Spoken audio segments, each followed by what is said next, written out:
Hi, everybody. Welcome back to the Be There in 5 podcast. I'm Kate Kennedy, your host, and happy 2026. It's the first episode of the year, and my year is starting out strong because I went to the dermatologist to get my moles checked this morning, and all was going well until she noticed a spot on my back. She said, "Do you have a birthmark?"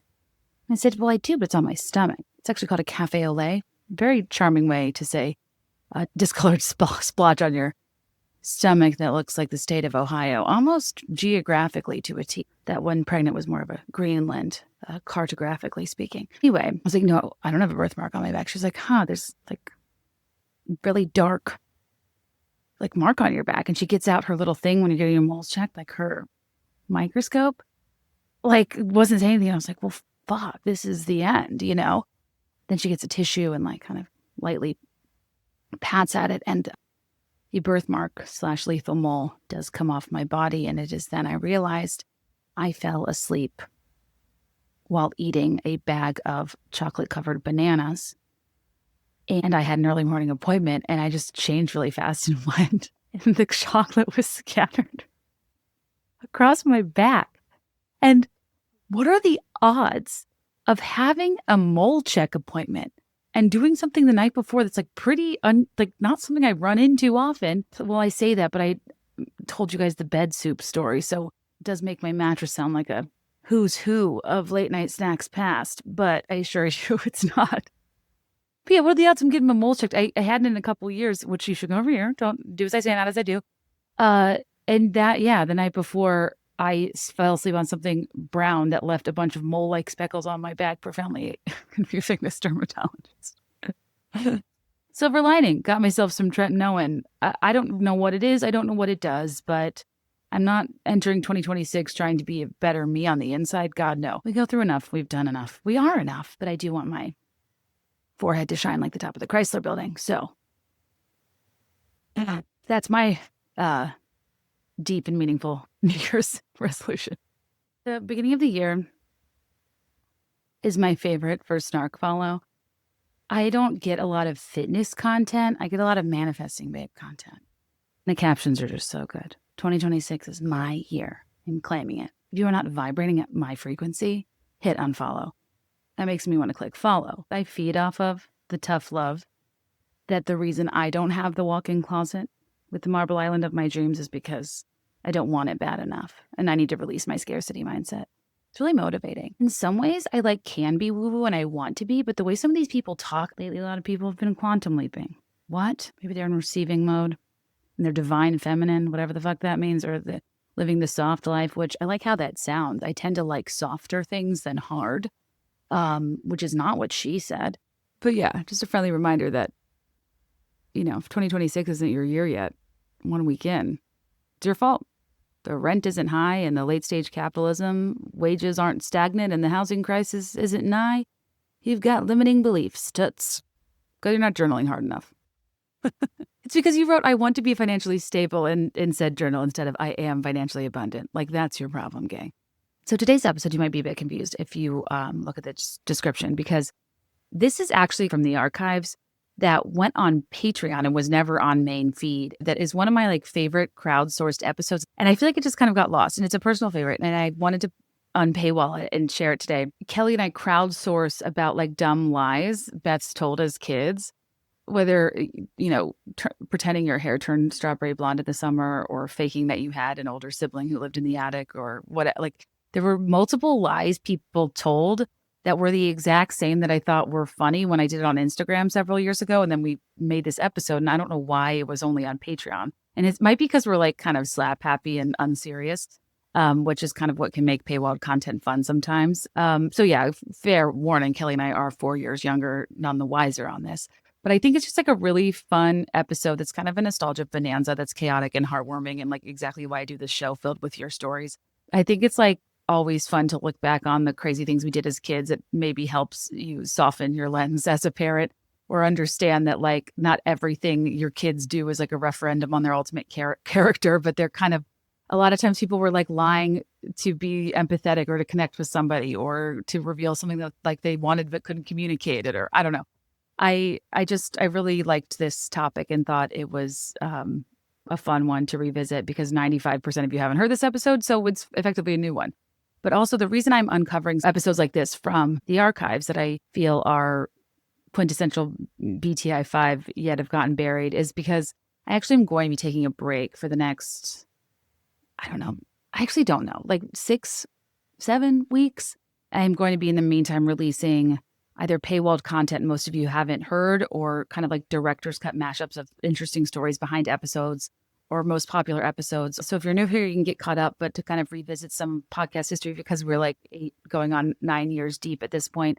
Then there's just like so much that has happened yet in like the least discoverable medium ever. But also, like the episode title, I feel like I've been a bit of a liar myself, rather just withholding information because I have an announcement. In the next couple of months, I'm taking some time off from the regular podcast because I am writing a second book. And actually, technically my third book. And actually, there's an Easter egg behind me that nobody noticed. It's been there forever because this has been going on for a long time. But because I'm not Taylor Swift and no one's looking and I almost never upload video, I don't blame you for not noticing. Behind me, there's a stack of books and it's my first one, Twinkle Twinkle on the bottom. Then it's my hardcovers. And then it's the paperback, which came out after that. And then there's a book on the top of it with a piece of tape on the spine. And that has been there for over a year. That is book number 3. But long form nonfiction book number 2. I'm not writing fiction, though, my God, I wish I could write fairy smut because that's where the cash is. I don't know if you heard me spiral in the last episode of last year called Red Delicious about how I feel like I can't do my job well and be a good parent. And I feel like I have no time and my brain is broken and so on and so forth. Anytime you hear me kind of excessively complaining on the show and you're like, your life doesn't seem that hard. Are you okay, girl? It's maybe because there's something I'm not saying. And the tough part is I can't really share a lot about it yet because it's not being like formally announced by like the publisher or publisher's marketplace or anything. There's like strategy to when that has to happen. And when it does, I will beg you to shower that announcement with engagement as if you just heard it for the first time because taking a bit of a risk here, not doing like a big reveal. But I do want to kind of position this relative to what the podcast will look like probably the next 6 or 7 weeks or so. Regardless, even though it won't be brand new content, it'll be something that is so old or has an element of it that's new to your ears or was previously paywalled that I think is worthy of getting room to breathe on the main feed. So I hope that's okay with you. Perhaps the longest break I've ever taken from the main feed. Longer than my maternity leave. And between seasons 1 and 2, I took a month off, but that was just because I had to build out this like studio when it became clear to me that I was going to have to engage in video content against my will, even though the thing I like the best about this platform is that it doesn't involve my face because I don't want to look at myself and I don't want to record a video. And honestly, half the time I never even post it because I'm nothing if not becoming a podcasting dinosaur, unwilling to adapt to the times. But this break is not because I'm winding down, because I'm quitting. I'll be here as long as you'll have me. And it might look different sometimes, but I'm not going anywhere. I love books and I love writing, and I really do believe in kind of cementing my work and ideas in a more like permanent physical format. I'm trying to think of what I can say. Or maybe it's best to kind of frame it in the context of like how One in a Millennial ended. But for me, One in a Millennial, it was an invitation to look back with grace at our younger selves, like with comedy, with compassion, with context, to revisit these moments society deemed trivial simply because they belong to girls. I vowed to let go of the messaging we internalized that told us the things we loved didn't matter. And in those pages, I tried to advocate for like being kind and rewinding. Not just, remembering, but reclaiming those interests, those obsessions, the ways we pass time that others dismissed as, unserious, or the emotional responses we have that were labeled as like dramatic or functions of our immaturity by things that like still affect us today. And it ended with a kind of an accidental cliffhanger because I finished it while not knowing I was pregnant because I had been doing IVF and stuff and like just I didn't know what was in the cards for me. But yeah, 2 weeks before it was due, when I was like wrapping up the whole thing, I found out I was pregnant with Teddy. I don't know. I don't know if I'll ever get over how it ends with this like defense of identity in its purest form and arguing the older we get, we shouldn't need to justify our existence through our relationships to others, whether as wives, as mothers, as daughters, or beyond, and that you as yourself, as one millennial, are enough. And the things that matter to you, and the identity you created, like honor it for all that it is and not to overfocus on the love, marriage, baby carriage pipeline of falling short of who you thought you'd be, and almost like cosmically couldn't believe the timing of like this purge of everything that represented my like life and girlhood, adolescence, and identity that I was like clinging to because I was told that would be the first thing to go when I moved into this next life phase. But did it? Does it have to? I don't know. It was a bit weird and spiritual and to be like having all of these closing thoughts and excavating my life in this way only to have my life about to fundamentally change like within weeks. And yeah, I've really been writing ever since.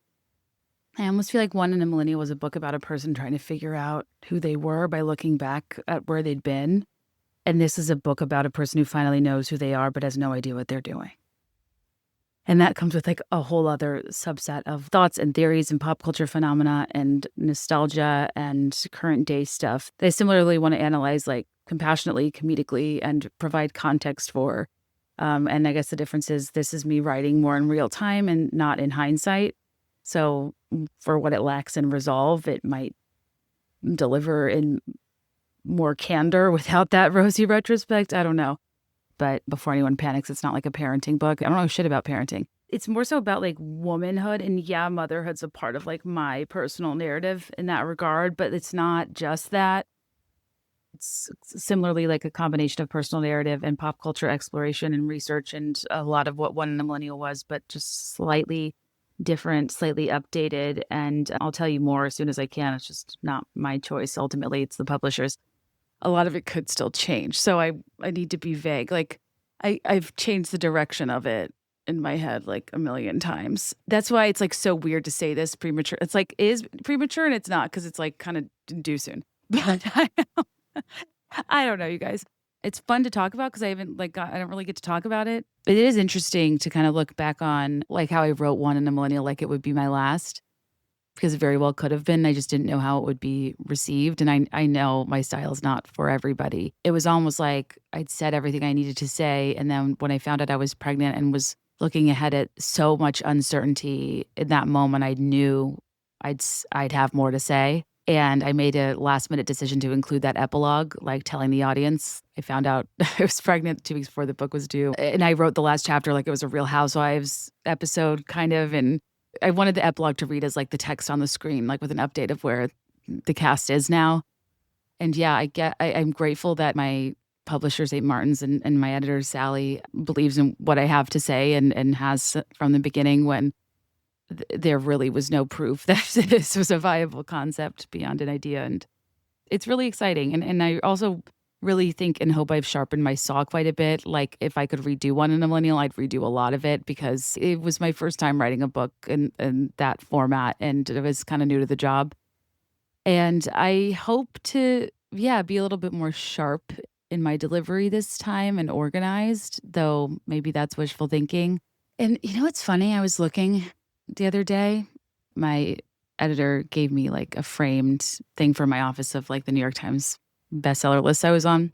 And I don't know if it clicked with me at the time. Did it? I don't remember. But like if I said something or not. But like this entire kind of unconventional career path is all because when I had a corporate job, I was worried I was going to burn my apartment down and leave my curling iron on. That's all because of an episode I saw of Friends where Rachel burns down Phoebe's apartment because lovers of pop culture, you know, these fictional storylines inform our real lives. And anyway, separately, my One in a Millennial opens with a Britney Spears anecdote. It's quoting her song Circus and how there's 2 types of people in the world in terms of how I categorize myself. Friends being an origin point and is like more of a symbolic beginning. But in the introduction, yeah, I quote Britney Spears. And then I also quote Chandler Bing specifically. When I'm describing my career, I say my urge is to get ahead of the joke, to full on Chandler Bing and say, could there be anything more millennial than a career podcaster? Yes, actually one who got there because they started a doormat business they left a stable job for after seeing one singular episode of Friends. Anyway, I was rereading the intro of that book to remember how like I positioned it. And then I looked at the bestsellers plaque and I find it like kind of crazy and coincidental that specific week in the nonfiction hardcover category, there's plenty of serious books about serious things that are always in that category. But amongst them were 3 pop culture memoirs: Matthew Perry's, aka Chandler Bing, Britney Spears, and mine. And it's interesting to think about them being people that felt like impossibly distant, but culturally quite significant to me. I don't know. It was almost like the culture's important and the people who influence it. But I guess the people influenced by it who then talk about it have a place too. I often think about, as many of us do, and we all should, the song Elizabeth Taylor on Life of a Showgirl. You're only as hot as your last hit, baby. It's almost crazy how you could do something you're proud of and that like means something to people. And once it's like core period of promotion's over, you kind of have to move on to the next thing and almost feel like you can no longer be proud of that thing or it's old news because you've been working on it for so long, but it like just got released into the universe and you like forget that it for the rest of time, like it will be there to mean something to people potentially and the work will live on. And like, it's just so easy to lose sight of like having an appreciation for what you've already done. And if, as you heard me talk about, like Red Delicious, like I just have been feeling so behind and like I'm just not doing as much as my peers are. And I don't know, it's like, I think when you're kind of in like a writing hole and really unsure of how the project's going to turn out, you can get like really in your head. And I don't know, I'm not a manifesting babe, but noticing that the other day felt like a nudge from the universe to keep going or something. I don't know. It's like pretty crazy to think of that coincidence. But anyway, could this be a longer intro for a very vague announcement where I'm not giving you a lot of detail? I'm not sure. I'm just going to ignore that Elon Musk was also on the same list because that's not as like poetic. But so yeah, that's what I'm doing. And you'll still hear from me and I'll still be around. But also I'm still me. And I have been known to be on vacation in the Tuscan countryside. And, I'll drop everything to do an episode about Mormon soft swinging. So you just never know what's going to happen. It's very hard for me to say, I'm going to do this and commit to it because I can do whatever I want. I'm my own boss. I mean, I'm nothing if not deeply undisciplined. But I'm going to try. Still reach out if you need me. I actually do plan on still updating you on Patreon because I'm not going to like ask you to pay me and not make content. And also, I love it there. If you want to write, you can text or call and leave a voicemail to 775 Hey Beth. Tell me what's going on in the world. Tell me what you want me to talk about upon my return. Because to focus, I'll probably be more offline. And because I feel like I'm back in a cycle of, maybe it's because I'm getting served so much self-improvement content. I'm getting a lot of like injector content, a lot of like body typing content about how you should dress for your body. And then like a ton of fashion girlies. And it's kind of sometimes I'll fall into this trap of like, okay, I'm seeing so many girls in the cutest outfits that I'd love to replicate. I love easy ways to like feel cute and to stay with the times. Grateful to the people for sharing outfit inspo because it's not always like super straightforward to some of us how we should layer things and whatnot. But I'm seeing like a ton of Western bandanas. And I just am like, it's so fascinating to me how like people can look so chic doing stuff like wearing a Western bandana. But I feel like I'm in costume. I don't know how to go to a Walgreens and give City Slicker Samantha and not Yosemite Sam. Like one person's couture is another's costume and it's all in how you wear it. And then I'll go down a rabbit hole of like, oh, well, the Ralph Lauren rule is you need a third layer. She looks ready for the runway and you look like it's laundry day because you need to do a sweater drape around your shoulders. Then I'm like, got it. But then I drape a sweater around my shoulders. And the second I move my shoulders, bend over, or really do anything, lifting my arms above sea level, that sweater will slide off or be hanging around my neck like a piggyback ride I never asked for. And I'm just like, so sometimes outfit inspo photos, it's like, that outfit looks good, but how does it move? There's these huge purses in style that are like basically ginormous pouches and all these like cute gals in their bomber jackets holding it like a football. And I'm like, the reality is I don't want to hold a huge ass bag with tiny handles like a football. And like, I like a trouser, but sometimes if I wear a trouser, I feel like I look like a 90s dad in middle management and I'm letting myself feel inadequate. And that's another weird thing that's happened that I don't know if it's maybe that the kind of irrelevance conversation we were having in the last episode, Red Delicious, of where I'm starting to ask myself if I'm like aging out of things, if if I'm no longer cool, as if I ever was. But then I'll start to second guess everything. You should just wear outfits I liked. But now I'm like trying to wear outfits other people wear. that I like too, but don't come as naturally to me. And then I feel so frumpy, like an imposter, like they're going to find me out. It took me forever to not think people were going to find me out when I wore baseball caps, and I'm not a baseball cap person. But then I just became a baseball cap person. Anyway, why did I bring that up? Ultimately, I think I have to recognize when I'm in a bit of a spiral. And I think when I'm mid-project and like in my head or feeling insecure, like the red delicious of it all, I'm just like, oh my gosh, I have so much to do. I'm never going to get anything done. I want to be a present mom. And like, I think I've just been like in a season the past like few months where I'm feeling like, yeah, I'm second guessing myself. And so maybe it's better for me not to be on the airwaves anyway, because why did I even tell you that? Wow, gotta go. But I'll leave you with this because I learned so much from my kid all the time. My sister-in-law gave us a book about emotions that he is obsessed with. The first time he read it, we spent an hour on it. And I don't give him enough credit because he's so little that I don't always explain things to him. But he was really interested in exploring like how he feels, which, that's all I want to do is explore our hopes, dreams, fears, regrets, feelings. Are you kidding me? I'm like, it's so exciting to be able to like converse with him even a little bit. And it's a book about like that assigns colors to your emotions. So it's like when you feel red, you may feel angry or frustrated. You might go, oh. And when you feel yellow, you feel happy and silly. And he's like obsessed with orange, which is feeling like confident. So I've been telling him like, this is when you do a good job and feel helpful and, you're proud of yourself and blah, blah, blah. And anyway, so he was helping me do the dishes the other day. And like, again, he's a toddler, so he can't just speak in like full cohesive sentences. And he said this in a baby voice out of nowhere while standing in his little tower. We like finish the dishes, turn off the water. And he looks at me and goes, I feel confident and brave. And I was like, a tear ran down my cheek. I was like, oh, is that adorable? Those are my 2 words for this year. Going into this break, not feeling paranoid about people not coming back, going into writing this book so I can like confidently be in the right headspace to say what I want to say, and to return confident and brave and just, I hope to return a little more orange. And I don't know. That how parents' stories aren't interesting to anybody but themselves. It was very cute, and I like those 2 words, and I just wanted to share in case you also need to remember sometimes to be confident and brave. So anyway, you guys, that's my spiel. I'm really excited to be writing another book, and I'm excited to tell you more about it, and I hope you'll eventually buy it. I think it comes out in 2027 when I turn 40. Exciting stuff. I'll keep you posted on Patreon in the meantime, and that's also where Kelly and I did our Eras Tour docuseries review of episodes 3 through 6 in case you're interested. All right, you guys, enjoy this episode. Kelly and I recorded it in 2022 while I was writing my first book. For what I thought might help this week was just some easy listening and going back in time and laughing at the silly things we used to do and remembering a simpler time, And otherwise, I guess I'll see you when I see you. We're going to thank some of our sponsors, and then we'll get to the episode.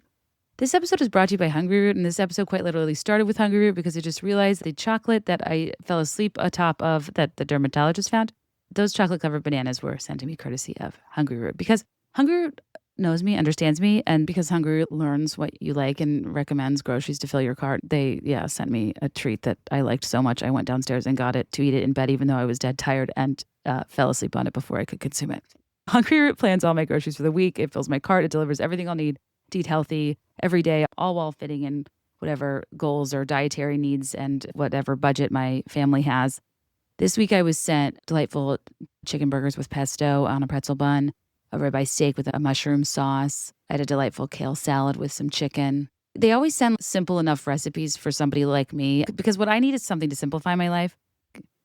Like many of you, when things are busy, it's just such a game changer to save time and reduce stress to do my weekly grocery shopping. And beyond that, it's a hybrid between a meal delivery service and a grocery delivery service where you're sent full groceries, but also with recipes that go along with those groceries. You can choose to make them or choose to not, but you can still use the food for other stuff, and it eliminates waste, which I really love because I don't always feel like making specific recipes. And unlike other food delivery companies, Hungry Root has over 1,000 grocery items like smoothies, sweets, kid snacks, salad, ready-to-eat meals, and supplements to choose from each week.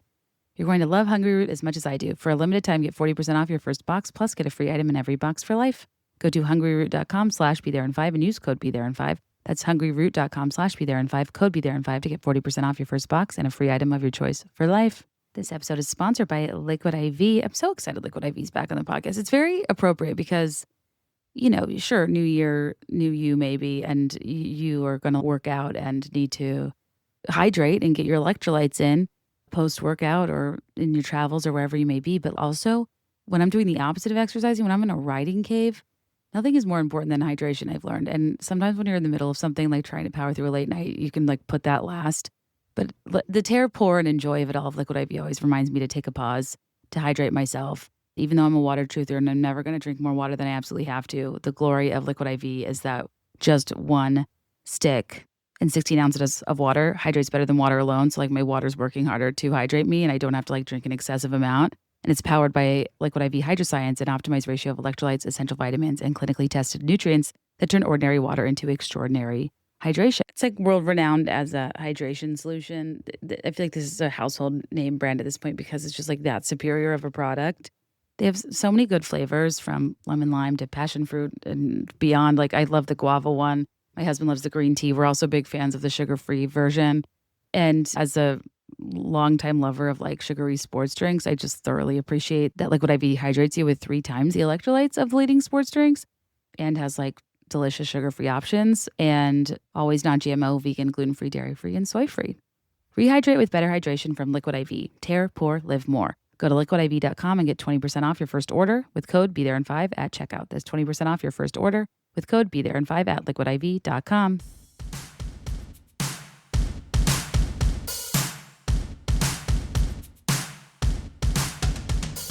Yesterday, I said on Instagram, how did I say this? Oh, I thought Kendall Jenner looked really pretty at the Vanity Fair after party at the Oscars. And she like dyed her hair like red. And I said, I bet a lot of people are going to start dyeing their hair like reddish hues if you can pull it off. And then I just thought about how I used to tell people my hair would get strawberry blonde in the summertime. And that was simply untrue. I just thought it was like the coolest hair color. And in retrospect, I think it's because there was this very popular girl named Melissa who had strawberry blonde hair. And Melissa is just a cool name of the 90s. And I put up a question box just being like, I feel like there's probably funny stuff that people said like that. And it really is, it's kind of innocuous because you weren't like literally have nothing to gain. There's like no, it's almost like, I wonder if it's an extension of kids' imaginations or something sometimes. Like they don't even understand the gravity of lying. Right. Like it's not ill-intended at this point in life. It's just like, I'm just going to say this. I don't know, like for a reaction or just to make myself feel better. It made me feel better that other people told stupid lies like we did. In fact, it's borderline concerning, Kel. Okay, first of all, I did reveal on Instagram that the hamster story was about you. So what happened? You drew a family portrait? So, I think I could have gotten away with this in terms of it not being a big deal if I was in like second grade. But in sixth grade, so I was 11, and I was taking home ec, which I don't think they offer anymore. I was taking it through exploratory, and one of the things was like to draw. I think we were drawing out like how we would feed, like what we were cooking in class that day. It's like, well, who would we feed, whatever. So I drew like stick figures of our family, and at the very end, I drew like a tiny stick figure with like a blanket, and just said MK, like fingers crossed, praying somebody would be like, "Oh my God, did your mom just have a baby?" And I could just be like, "Yes," and imagine that I had a baby to play with. Because at this point in life, I was obsessed with infants. Like I just loved babies. It was kind of weird. And it's not that I didn't enjoy playing with you. It's just that at that point, you'd kind of aged out of my baby toddler obsession phase. So I just was pretending like we had a baby to play with. I lied to my third grade teacher about mom being pregnant because a girl named Claire's mom was pregnant. And I was jealous, but then also pretty sure she was fibbing. And I remember mom saying, "Miss Abernathy just asked me if I was pregnant." And I was like, and I like gaslit her. I was like, "That's weird. What a weird lady." Well, a lot of other people did that too. I think people wanted siblings. No, I do think so. What were some of the other lies that you told that you remember? Honestly, there's only one of the biggest one that stands out is I had a friend who I wanted to impress. This was in like 4th or 5th grade. And I was over at her house, and she had just gotten a dog named Brandy. And they were very wealthy, and their family was like going on a trip. And I wanted to like position myself as somebody, that she'd like want to have around due to my helpful nature. And they were flying with Brandy to whatever destination. And I was like the only friend who had a dog, Daisy. And I told her that every time we flew, we never flew. We took Daisy, and that your dog just goes right under the seat, and you can feed it treats and you can play with it. And I remember after I said it being like, why did I say that? And then I got home, and her mom called mom and asked for advice on traveling with a pet. I've never heard this story. Because honestly, I felt ashamed for the past 30 years or whatever, because I remember being upstairs in the playroom on the computer and hearing mom go, "Oh, we've never taken Daisy on a plane." And then mom came upstairs and goes, "Mrs. So-and-so just called me asking about air travel with animals." It's, again, what a weird lady, mom. Sorry about that. Those are the only 2 times I remember, but I remember the dog one embarrassed me so badly. I literally never did it again. That is so embarrassing. Okay, so what are some of the fun, since you learned your lesson then, I am sure I did more fibbing in my childhood. Mm-hmm. But maybe not, because I also am always so concerned with like, I can't, like, it's hard for me sometimes to lie, even if it's for the best of intentions. So maybe I didn't fib. I don't know. I think that I would guess in most cases, it's kind of like anything as a kid with testing boundaries. Like, you just don't understand the implications. And then the second you get caught, you're like, not worth it. Because that feeling is like so horrible. Is this a friend that I would know? Yes. I'm dying to know. I don't know if you remember. Yeah. And I just remember her house was cool. They had a pool. She had a jukebox. They had Kris Jenner, Harlequin checkered floors. So cool. Yeah. That's just really funny though, that you got called out. And then I remember being at Emily's house, and Emily's little sister repeated that her sister had said Katie's a liar because of the dog incident. And I was like, this is bad for my brand. This is going to follow me for life. That's hysterical. But what was so sad is I really genuinely just wanted her to like me. No, I get that. I get that side of it, of wanting to be able to provide someone an answer, and be helpful.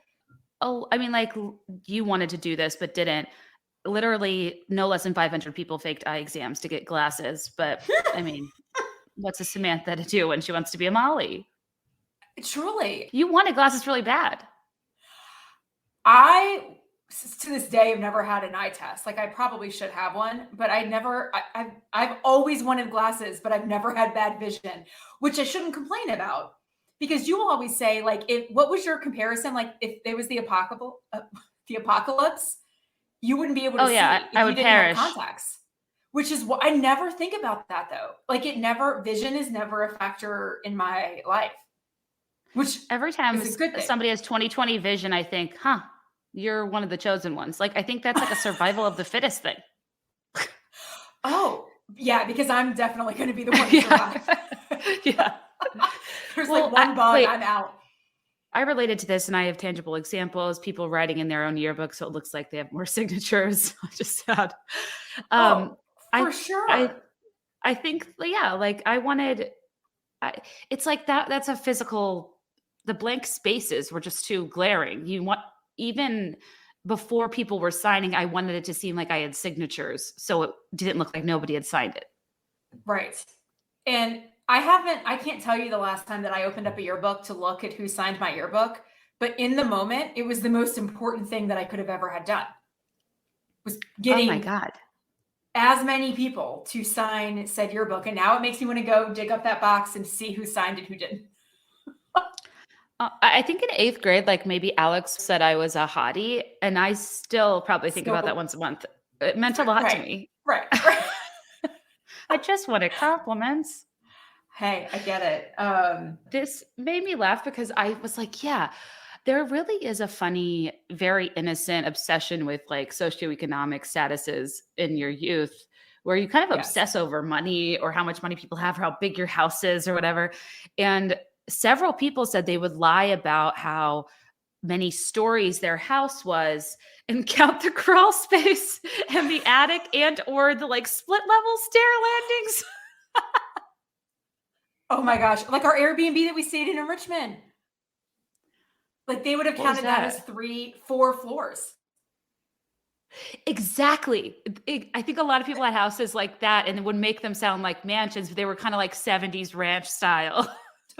Totally. No, I agree. I remember my best friend had a house like that, and I was always just like, wow, there's so many like different Yeah. rooms because so many staircases take you to different places. I feel like exaggerating your home or your finances or your extravagance is such a relatable one. I think what surprised, like, okay, some of them are pretty generic or like relatable, like faking you had diabetes to be like Stacy in the Babysitters Club. You couldn't cosplay Babysitters Club without one of your friends needing to be Stacy, and Stacy's hallmark was her diabetes. Do I think that's an appropriate thing to play make believe about now? No, absolutely not. But Stacy was the most desirable character because she had a boyfriend named Luca.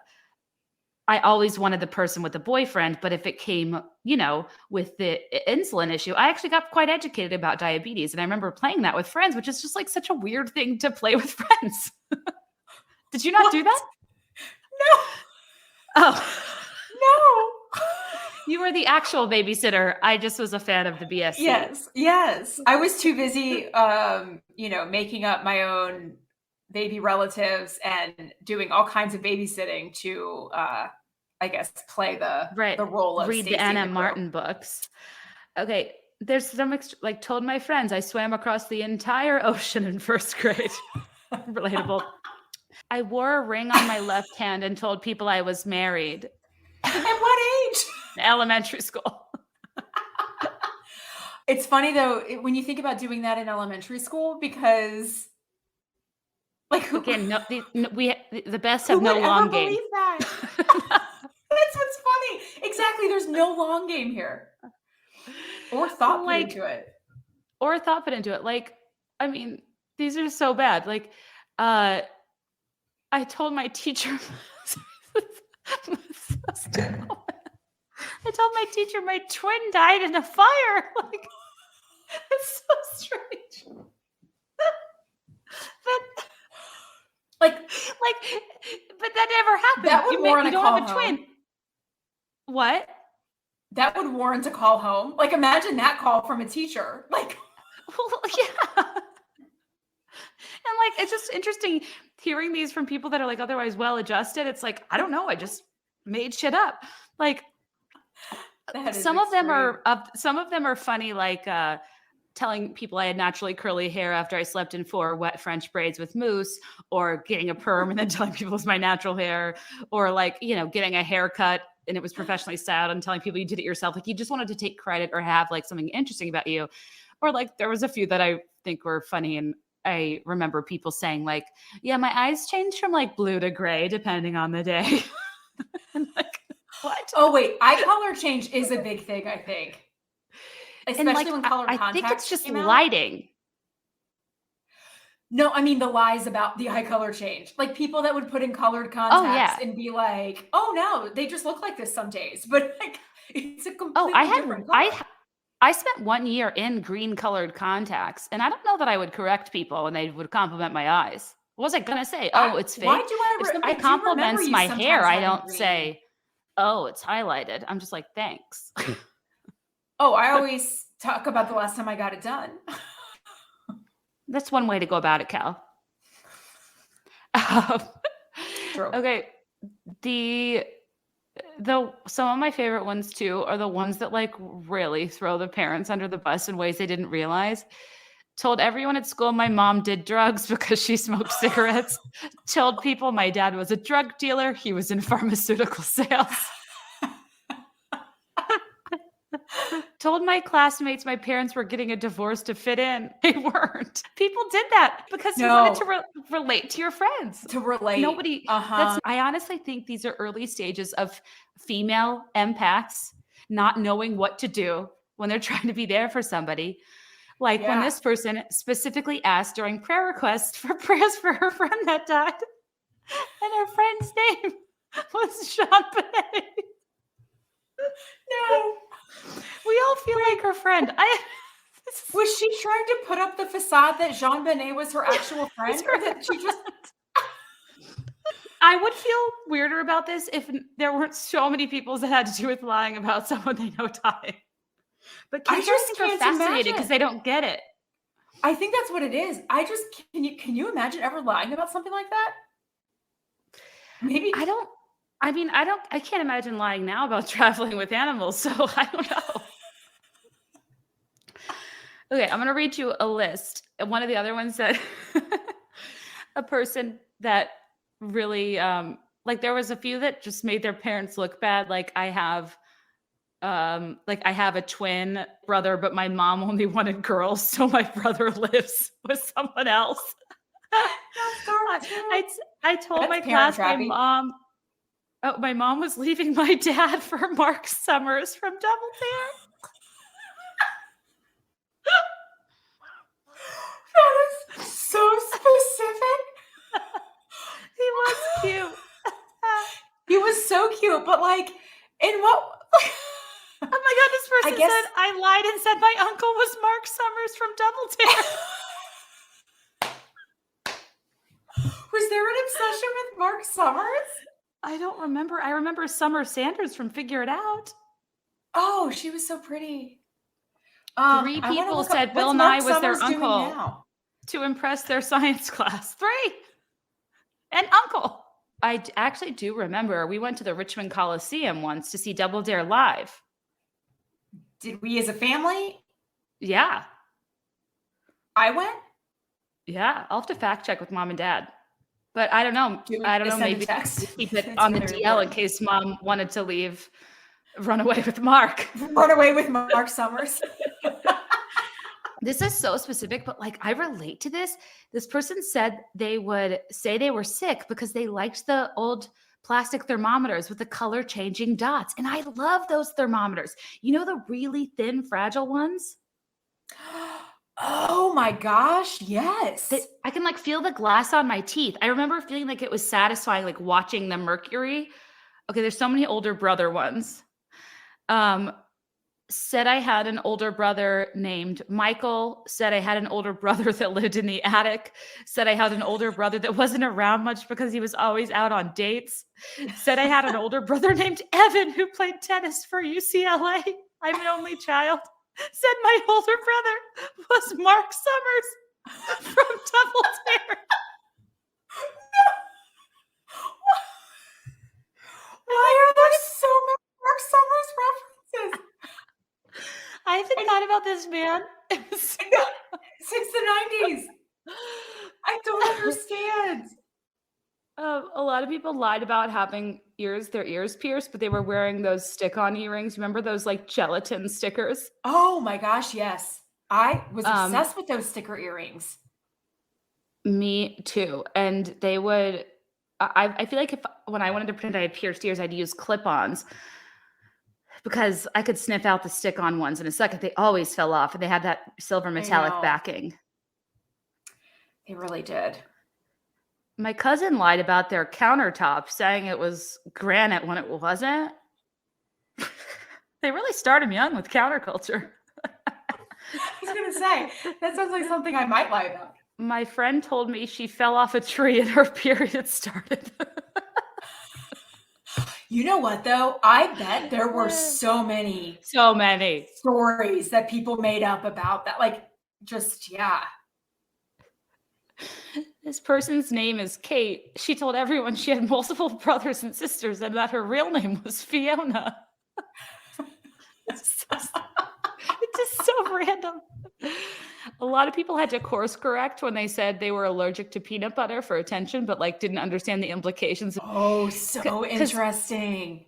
because like everybody's like so many people submitted like saying anytime I didn't want to eat something, I'd say I was allergic. Like one girl said she was allergic to tortellini, which is just a hilarious thing that you can't be allergic to. I am allergic to the pasta and the ingredients in it, plus And the the cheese filling and the ingredients in that. I know, that's so funny, but that is interesting to lie about allergies versus just food you don't like. And nowadays, people did it all the time back in the day, but now you really can't do that. Oh, you really can't. And like, also, I think a lot of people at restaurants and stuff too will lie about their like sensitivities when they just don't want to Yeah. eat something like Carrie Bradshaw with parsley. Appropriately, this episode is brought to you by Better Wild because it's pretty wild that Mark Summers from Double Dare keeps coming up for one. But also, I'm grateful to Better Wild because of how they're improving the lifestyle of my firstborn son, Tugboat, who is a dog. I can't be bothered to be on a health journey for 2026, but Tugboat, he's on a bit of a health journey. I take his health very seriously. And I'm grateful to Better Wild because prior to him taking their soft chews, itching, the scratching, the rubbing, the paw licking, he had so many digestive issues. He's getting older. Sometimes I'd be told these were normal dog behaviors, but I think they were signs of allergies the whole time. Just a side note, I don't know if anybody sleeps with their dog like I do, but the like licking and gnawing, that kind of wears on you over time, wakes you up a lot. And I've just been on a mission the past year or so to like help him out with whatever was bothering him because I wouldn't want to be itchy and like gnawing at myself all the time. And yeah, Better Wild really has so many different products that like target different needs your dog might have with their supplements. And they also, I mean, I haven't tried, but I gather they taste quite good because Tugboat seems to think that they are treats. And I feel like a lot of times pet supplements like are not great for especially picky eaters like my dog, and he'll avoid them. But he, eats these right up and loves them. And I feel like he is doing so much better. And allergies in dogs flare up when, I guess, bad bacteria takes over their gut because 90% of their immune system lives in the gut. And just like humans, dogs need probiotics and good bacteria to strengthen their gut health and calm their overactive immune systems. Better Wild's Allergy Relief Soft Chews are a supplement designed to support your pet's allergy defense system by strengthening their digestion. They're the first and only chews with Ancestral Advantage wolf probiotics derived from your dog's mighty ancestor, the wolf. Shout out Jacob Black. That help restore a healthy balance of good bacteria in the gut. Who knew? Literally, you'll never hear me talking about my own gut health, but you will hear me talking about Tugboats. And Better Wild is committed to helping your dogs with science-backed veterinary and improved solutions that you can feel great about. Right now, Better Wild is offering our listeners up to 40% off your order at betterwild.com/BeThereIn5.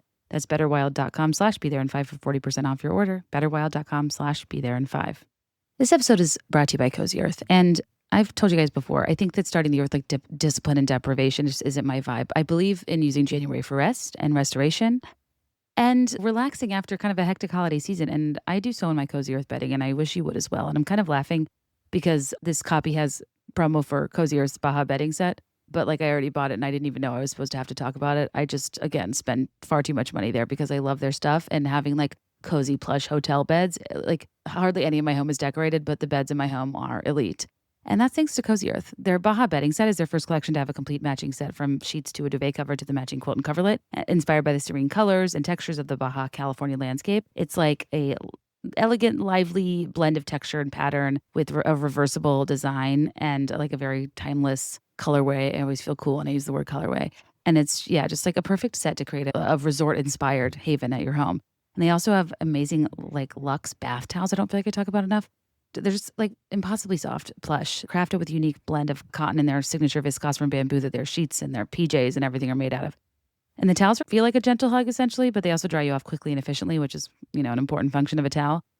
In case you were looking for an exceptionally soft and absorbent product for your post-shower routine, look no further. And if you, like me, are a cozy chaser and are looking to reset and relax in the new year, for me, that's what Cozy Earth delivers: luxury comfort that makes home like the best part of life.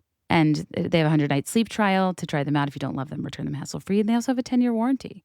Start the new year off right and give your home the luxury it deserves and make home the best part of life. Head to cozyearth.com and use my code BeThereIn5 for up to 20% off.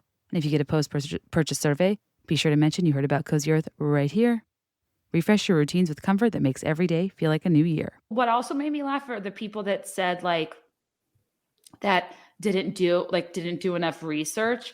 So like a couple girls said I was Britney Spears' younger sister, but like she already has a younger sister and her name's Jamie Lynn and she's also kind of famous. So that's like harder on the to pull Disney up. Channel.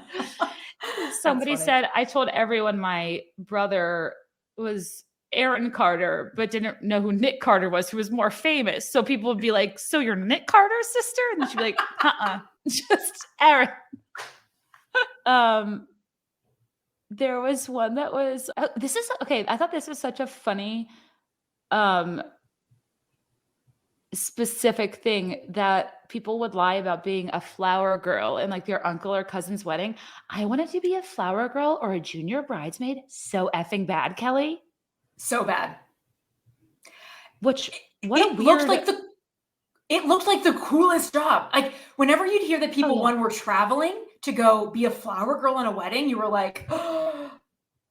I remember talking about Uncle Tom's Wedding hardcore, just that we got to go. Like, so as kids, all we wanted was to be a part of a bridal party. And then as adults, we were a part of so many bridal parties. And it's just like it's just funny how things, I don't know. I guess my dreams. Did you listen to my podcast this week? And somebody called in saying, I'm spending $4,000 on 2 weddings. Yes, that's the one I haven't finished. That's the one I'm on right now. And I think you gave good advice because you're right. In the long run, if that person really is your good friend and you give them the option to be like, look, here's the situation. Like I can go to the wedding or this or that. Like, yeah, that's such a great idea. I sat down and framed it as like, I want to be there for you as much as possible without financial ruin. Like it's not a text. It's not passive aggressive. It's like, right. I just think positioning is everything. And if somebody comes to you being like, I'm miserable that I would be missing this, but I don't have the money. I'm sorry, but if you weren't empathetic to that, I cannot understand. Right. I know. 22, 23 is like a different time. Yes. One person not coming to an event is not going to make or break an event. No. But at the time you feel such guilt and you just shouldn't.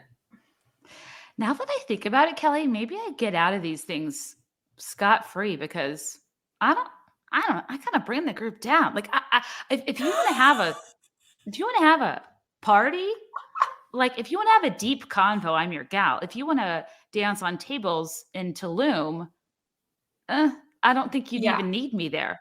So I almost wonder if I've always been so scarce that people are like, yeah, you could come or not come. Like I just assumed you were a maybe, but you are kind of always assumed as a yes. Yeah, but I think you're such a fun gal. I'll show you fun when we go to Shania Twain's residency. Oh yeah, so are we going to do that for your birthday? If I had more time, I would do an entire episode on Shania Twain and the way she flipped gender roles on their Stetsons and just said, I'm going to make songs that are like, honey, I'm home, about me coming home from work and you taking care of me. I'm going to make a song called Any Man of Mine about how even when I'm ugly, still better love me. I can be late for a date. That's fine. But you better be on time. If I make you dinner, burn it black, better say I like it like that. Kelly, it's so empowering. And I'm so moved. So should you do an episode just dedicated to Shania Twain? But I think that when I almost marvel at 90s examples of like feminism or like strong-willed women because it just wasn't popular then. And that's why Alanis Morissette's so important, you know? Mm-hmm. To both of us. With you actually like stating, not singing those lyrics, I all of a sudden had a very intense flashback to 6th grade. I'm sitting in my friend's bedroom. I'm writing out these lyrics to one Jonathan Taylor Thomas and then mailing it to his fan mail as if that was he was going to be like any man of mine, Kel. As if he's going to be like, wow. And like my friend and I both did this. We sent him our school photos. Like as if he was going to reach back out and be like, I want to date this girl that lives in Richmond, Virginia, because she just sent me the lyrics to Any Man of Mine. Wait, but that song of all songs is not right. Real weird. You're like, you better shimmy, shake, make an earthquake. Make the earthquake. Keep moving. Stomp. Like on notebook paper. Do-si-do. My best penmanship.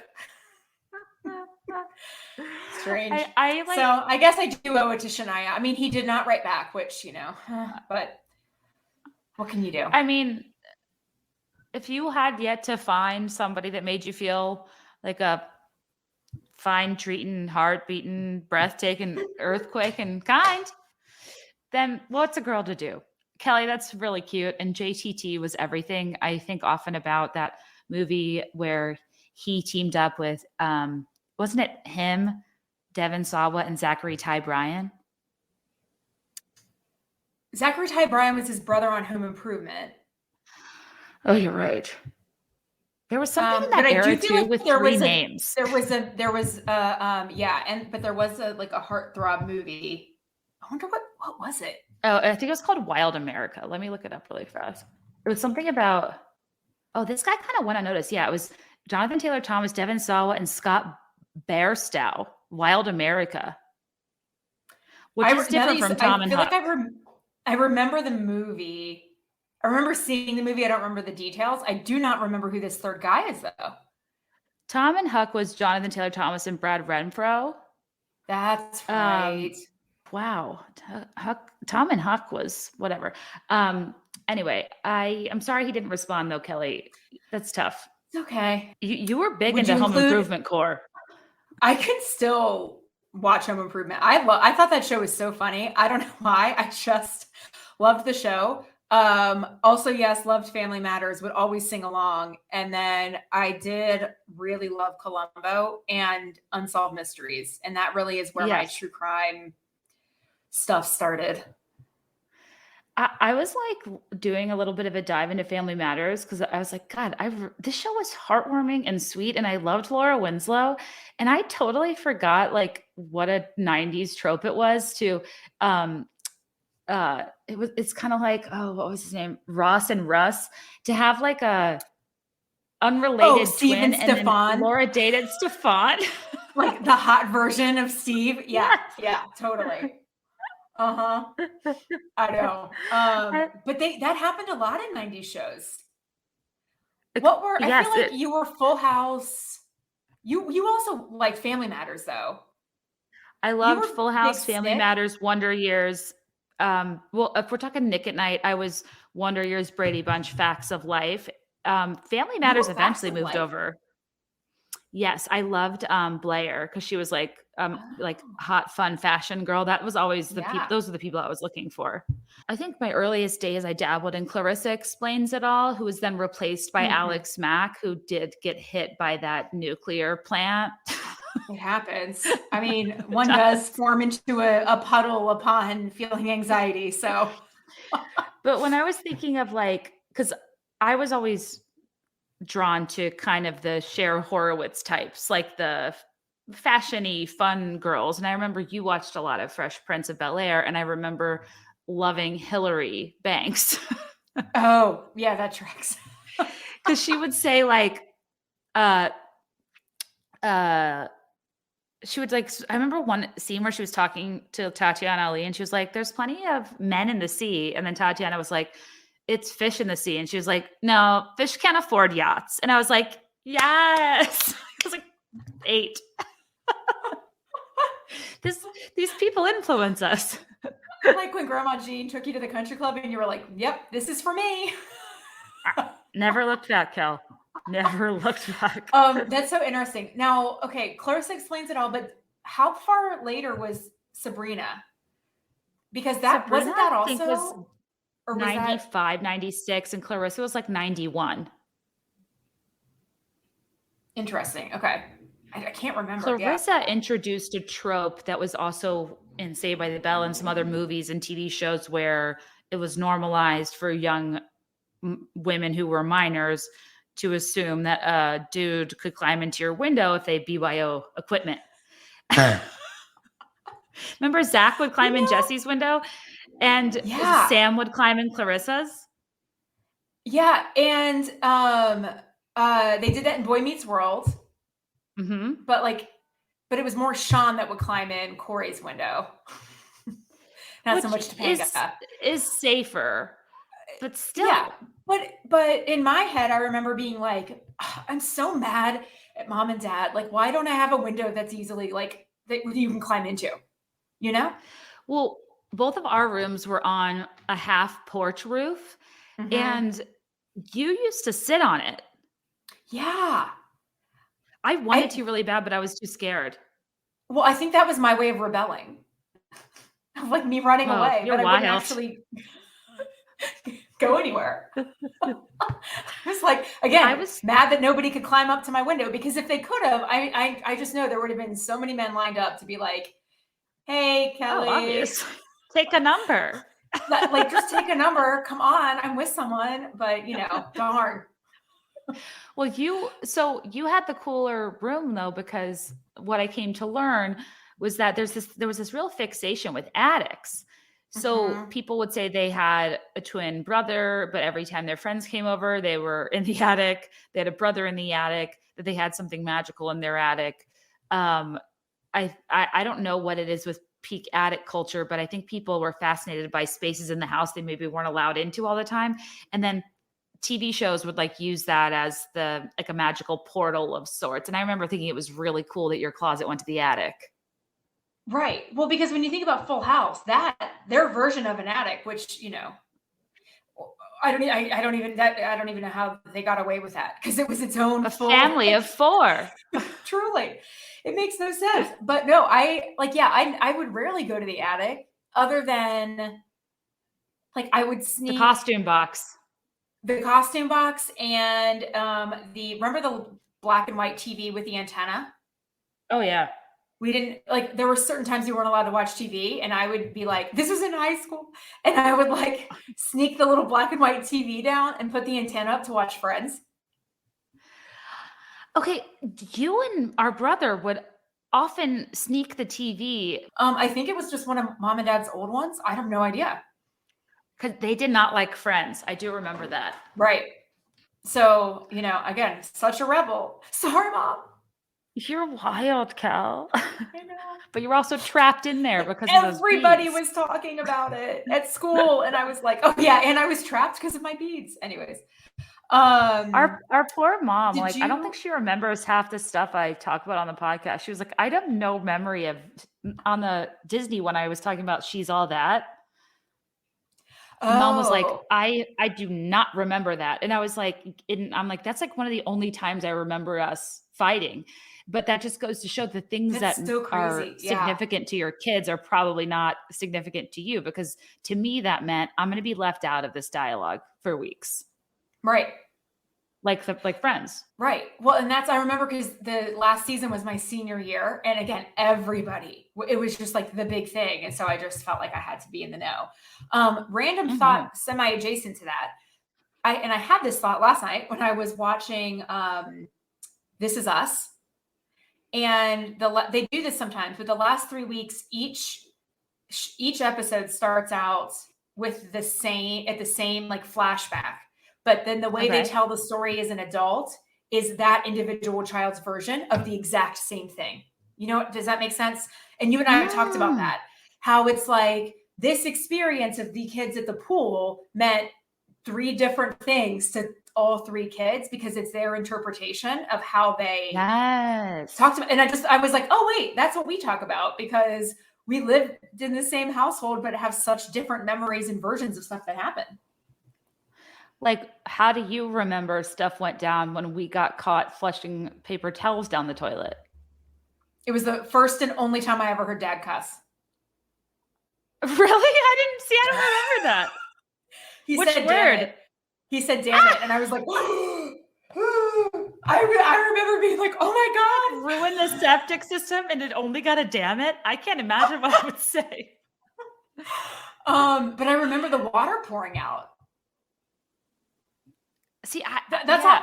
I remember the water pouring out, and then I remember like How do we cause that much the damage water with a few rogue buckling. paper towels? Was it just a I few don't know rogue if that paper was our towels? fault. It was. Maybe I Someone was innocent. put paper towels down the toilet to see what would happen. And it wasn't you and it wasn't me. Oh, interesting. Okay, that's why I wasn't that worried Yeah. because it wasn't me. Unlike when I printed out the lyrics to It Wasn't Me. See, and I Do don't you remember that? remember. I sort of, but not to the extent that you do. There was a few times we would print things and forget, and they would find Right. them, and it was like I am conversations or pictures or whatever. But I actually think it was our brother that remembered that.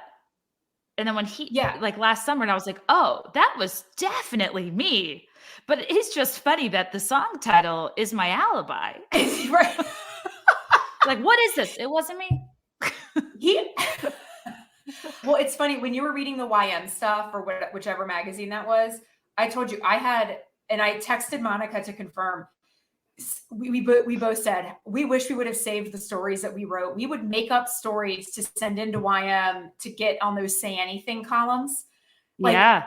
because nothing was real. Like there's no way those stories are real, and the way they're written, somebody obviously was writing the pair like the closing line. I can't think of the word, but like the pun. Yes, The like pun. the zinger, the like Yes, punchline or for whatever. sure. Yeah. Anyways, we were just laughing. I'm glad to know there were people fabricating those. I never submitted one, but well, like I don't. Do you remember feeling like YM was the saucier of the magazines? No, see, I didn't think it was. Because what was the I other? 17 YM Cosmo Girl. Yeah, so I would rate it 17 Cosmo Girl YM.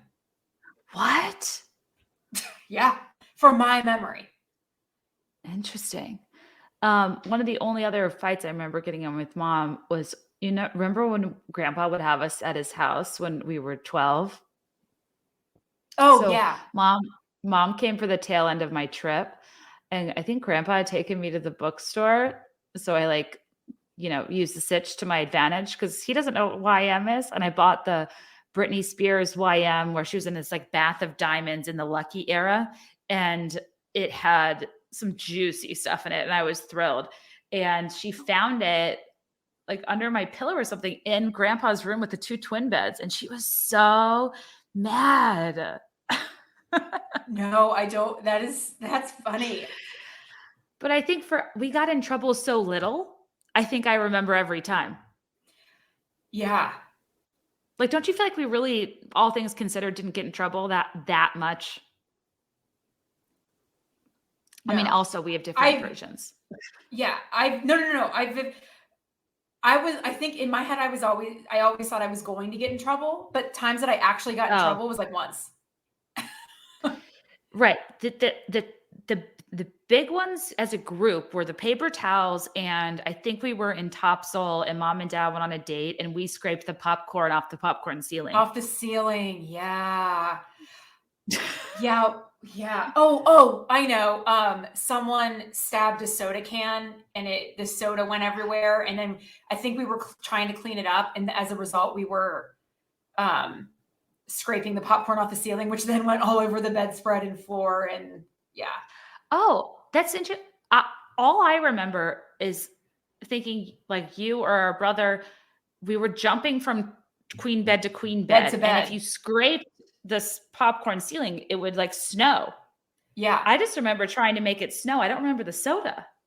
Well, I think I was frantically trying to clean up again somebody else's mess before they got home. And I was like, oh my gosh, it's everywhere. What do I do? I'm supposed to be, they put me in charge. I'm the babysitter. And I was like worried. I was like something. I was jumping on the bed and scraping the ceiling. Sorry. So sad. So sad. It is funny to think back on these things. As I've been writing, I'm remembering so much stuff. It's like kind of amazing how it's there. You just have to tap into it. Well, that's what happens either when I talk to you or when I listen to the pod is I have memory, like distinct memories, like I just did with JTT, that I have not thought about in 20 years, 20 years, 30 years. And God, you access that very important anecdote. It is. Well, I'm so excited because so embarrassing. Do you want to hear a paragraph I wrote today? I would love to. I will give no context. Okay. This episode is also brought to you by Quince. I was introduced to Quince maybe a couple years ago when I got one of their Mongolian cashmere sweaters. The idea of a well-constructed soft but affordable cashmere sweater. I don't know. It was like unheard of to me prior to Quince, and I still like can't really believe how affordable they are. I mean, their Mongolian cashmere crew neck sweater is $50, and I have an oversized one that I believe is 120. I've one in an oxblood color, one in a camel color, and every time I wear them, not only do you ask me about them, but I can see you like sprint to the links on the back end data because it's just it's kind of still hard for me to believe that you can get such high quality like cashmere at such an affordable price. And really, they have so many beautiful pieces in terms of clothing. They also have travel, they have kids, they have home. I'm on the side of the algorithm where people are showing their Quince sofas on TikTok. Have you guys seen that? They're impressive. I'm like scrolling through their website now, shopping as I go through this ad. They have so much cute stuff. I actually also noticed my husband has a ton of clothes from Quince, and I didn't even realize it, but it has so much like great men's cashmere too, and great quarter zips if you're married to a finance bro like I am. They have 100% silk tops and skirts for easy dressing up. They have perfectly cut denim for everyday wear.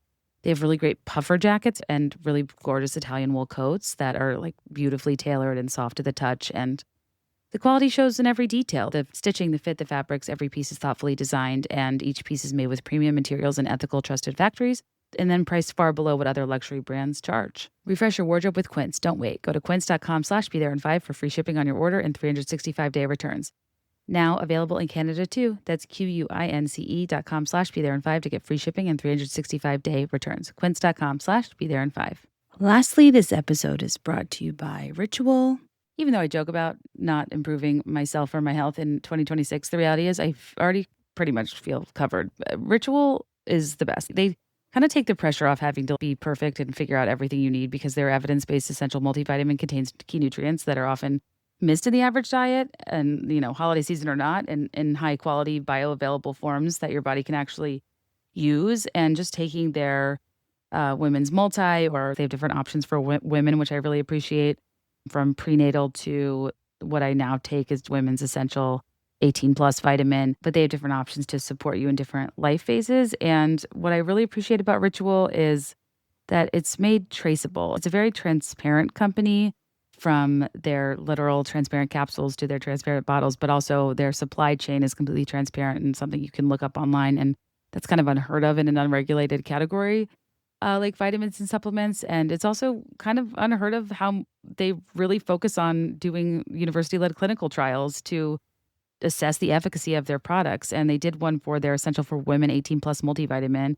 And the results were that it increased vitamin D levels by 43% and omega-3 DHA levels by 41% in just 12 weeks, which is really incredible.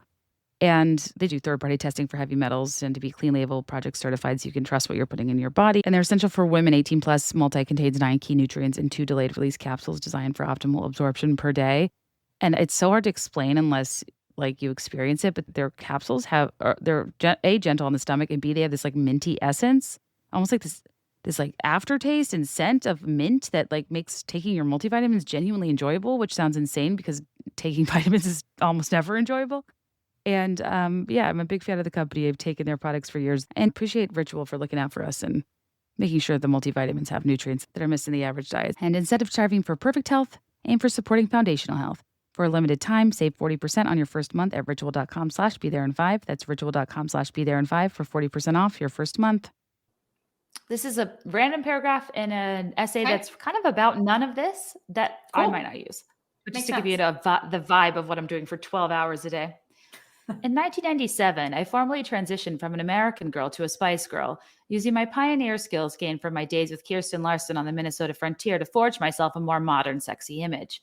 The milkmaid pigtail braid I once practiced on a baby doll transformed into my own real-life pigtails as I did the only thing I knew how to prevent myself from being dull, cosplay an adult baby.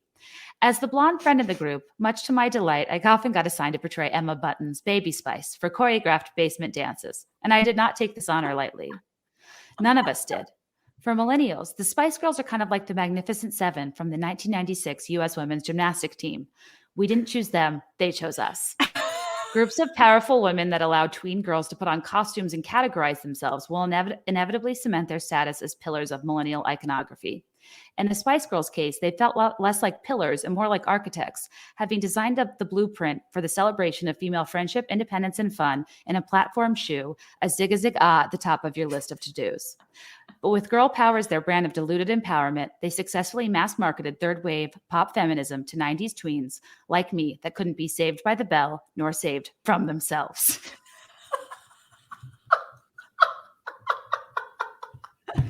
It's like, what the is this? So is this the setup? Are you doing like a section? But keep it, because then you never know when it'll come in handy. No, it's a very specific transitional paragraph between two thoughts. Yeah. But what I just don't know yet is if they'll like, I think on my podcast, I can pull off obscure dropped in references and just move on like nothing happened, like the 96 gymnastics team. But written, like that might be. But aren't you doing an audio version? Yes. And that's where I struggle, because most of the stuff I'm writing, I hear it how I'll say it. And a lot of my writing is sing-songy and rhyming, and it's a lot of like assonance and alliteration, but I have to write it as if a person has no context for who I am or how I talk. So I'm having to pare down a lot of stuff that would be really fun to say, because I need to prioritize the way it's read. Oh, that's interesting. I'll have to, when I read through tonight, I'll have to read with that try to read with that context of like, if anybody was reading this, would it make sense? Not that you want the feedback, but I mean, I think, I'm interested to hear what you think, because it's like, it's crazy how long this stuff takes to structure. But, and then I read it back and I'm like, what the hell am I talking about? But at the time I'm like, this is the stuff. There's a few more that were funny. Oh, most people mention that the way they got caught was parent-teacher conferences, which that kind of tracks, because like, oh, hi, Linda, I'm so sorry about your other daughter that died in a fire. It's like, what? If I were a teacher, maybe I'd bank some of those lies to be like fact-checking subtly. Because you were a teacher. Did you ever have kids say crazy stuff to you? All the time. But you just assume they were. Yeah. I assume they were lying, because it was kindergarten. So unless there was something I would like worry about, then I would just assume it was like they were being silly. Like, yeah, I thought I was like a princess in kindergarten. I remember being in kindergarten and I think I just went to it was something like I just went to the Virginia Museum of Fine Arts with Grandma. So I had the visual understanding of the word museum, and the teacher held up a flashcard and like I said, museum, which is like a hard word for a kindergartner. And she was like floored. And I took all the glory. Do you remember doing like the geography bees? Like not just spelling bee, but geography bee. And I remember sitting in the chair and them asking a question. And for some reason I was pretty into maps. And so I would like sit on my hands and be like, I think I know the answer. But I was so embarrassed and didn't want to be wrong that I never guessed. And in my head, then I would be like, I would get so mad at myself and I was right. And I would like, I'm sure if you watch my body language, I would just have the strangest faces of pure anger. Cause I'd be like, oh, I knew that, but I was too shy to speak up. It's funny you fancy yourself a cartographer when you did tell people Dad went skiing in Saudi Arabia. I know. I don't know why I thought that. High school. Or older. Like, honestly, I don't even know why. I think I just always associated, like, he was working in the Middle East and he went skiing and that's when he had his, like, horrific knee injury. And so... And you thought it was Austria. Clearly skiing in the Middle East. But just to think of how many people you told that over the course of your life is amazing. I'm sure, actually, so that probably is a fib that I told. But that's the difference, is a lot of people... it was true. Submitted stuff that they thought was true, or they like kind of heard. Yeah. Totally. You know? Yeah. This is big Kelly energy. I sat on a soup bowl and broke it. It's still hiding in my dresser at home. I'm 34.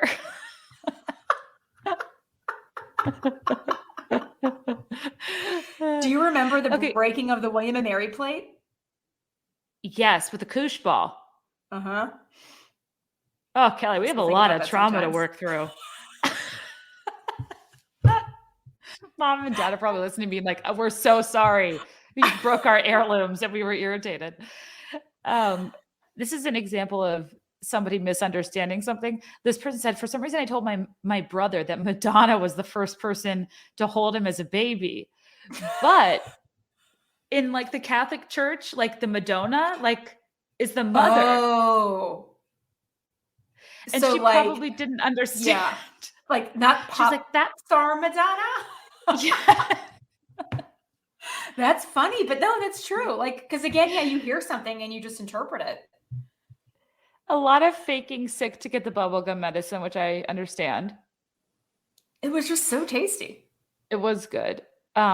Told people I had twin baby sisters, but they were always sleeping in my parents' room when my friends came over. That's hard to maintain. A lot of people faking cool names like Melissa, or like this person's name's Sarah, and she told her catechism teacher her middle name was Nicole, so she could start going by Nikki. Nikki was a cool name. Oh, totally. Did you ever try to rebrand growing up as Marie? Not like when you went from Marie. Katie to I Kate, wanted to but be like when you were younger. Christy. At one point, I really wanted Because to of the be a Babysitters Club? Christy. I think more so because of Yamaguchi. Oh, yeah, totally. And then I remember I also love Nancy Kerrigan, and I toyed around with my name being Kerrigan, but I went by Carrie. It's not too late. But I loved names like Christy, Crystal. I don't know. Like the popular girls at my school were Melissa, Lindsay, Whitney, and Rachel. And like, yeah, those are cool girl names. Mm-hmm, mm-hmm. And like, actually, Kelly's a very cool girl name because of Kapowski. Did you ever get asked though about like if you're related to the Kennedys? Like to this day, I disappoint every right. CVS cashier. Truly. Oh, when you punch in my number and I get the receipts for the items you buy? Yeah. I know. For some reason, I can't find my Extra Bucks account. So, and your emails are attached to my receipt. So every time I go buy gummies and then like Tylenol like PM. Nerd Ropes. Yep. Nerd Ropes, Tylenol PM. Like Gatorade. Gatorade. And I never look. Like I never seek it out. Care. I mean, sometimes I'll get, no. It's just funny. Because it's just like the random stuff you buy when you're at a pharmacy, like you pick up on the way out, you know? It's just like a funny thing of like, oh, there goes Kate. She needed another Gatorade. If something happened to me, you would analyze those purchases. That's true. Have you ever heard of the story about a girl who went to it's like a true crime case that's floated around over the years. She disappeared in 2004 and her name is Maura. And she disappeared she went to Amherst. No. I'm going to send you a series of TikToks because you're going to love this. It's like from when you were in college, and she vanished into thin air, and her sister now, 15 years, 25 years later, 15 years later, 15 years later, 2, 4. Yep. What year? No, 2004? 17 years later. 18 years later. But we're getting closer. It's truly blind spot for me. Mental math. She's using TikTok to like try and find answers, and she goes through the entire case. Apparently there have been like podcasts and TV shows and unsolved mysteries about it. Like her sister was like a nursing student and just like doing very normal, relatable 2000s girl things, like wearing a North Face, taking pics, uploading them, like going to frat parties, studying, and like has this 2-day span of events where she accidentally like crashes her dad's car and feels bad about it, but the dad's like, it's fine.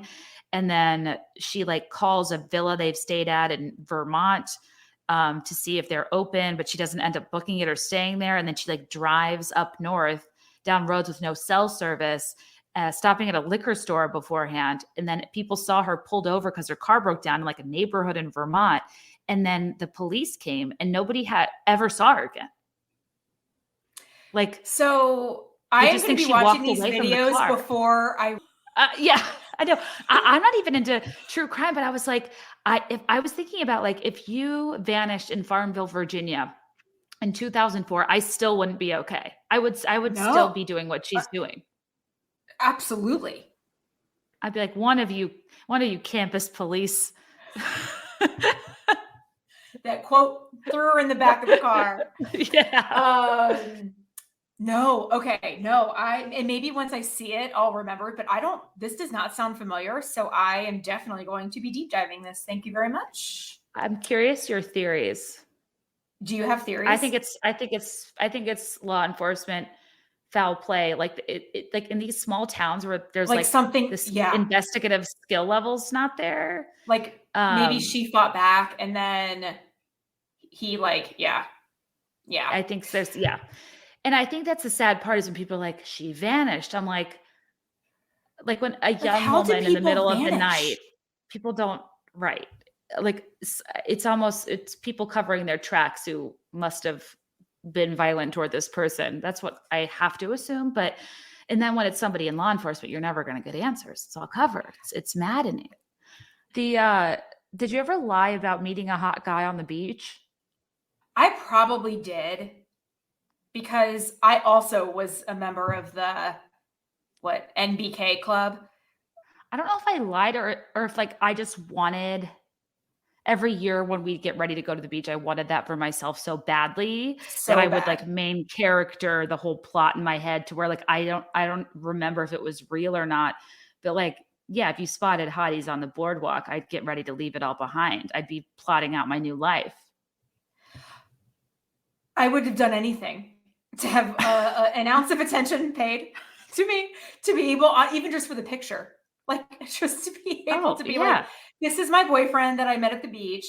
Um, I think I've actually referenced this before, but in college when I met a guy at the beach, and I go through spurts where like I work out and then I don't. And Mhm. I was definitely in a not working out spurt, but I met this guy, he worked out. And so the rest of vacation, I was at that gym every single day just to be like, oh, it's just like my regular morning routine. Meanwhile, I couldn't like lift a thing. When I first moved to New York, which is embarrassing because I was older, I had a crush on it. And like the only time he asked me to hang out is if he asked me if I like to go running. And I said yes. And we would go running around the Central Park Reservoir, Kelly, and I would be so winded. That's the I worst. hate running. I Hate it. hate running. Hate it. Ah, But I remember once Charlotte, again, when she got the confidence back to run while pregnant, despite being worried it would harm her, pregnancy, she would run right. with her Cavalier King Charles Spaniels. And I was just like, I can channel that at the reservoir. And I remember at one point, I feel like I said I was trying to like pace myself. Like how when you do like races, you have like paces. I was Like I'm running a gonna marathon, so I need to pace myself, but you were running one lap around the lake. like a slightly slower pace. I just So need bad. like a solid like 15, 16-minute mile. It's cool. In retrospect, he fully had a girlfriend the whole time that he's married Is to this now. the A lot of people said first kiss from a guy at the beach or a guy that went to another school or private school and like you wouldn't know him. And I was like, that's relatable. Like, yeah, a guy from another totally school. Like relatable? I recorded a podcast with other people this week that mentioned the allure of going to like the movies or some like the Y or something and like where people from other schools would be there and how if somebody went to another school, they were like 10 times hotter. Oh, I can tell you first and Guy last from another names of school. guys from like Tucker and Freeman Yes. that we thought were so attractive, like because they just went to another school.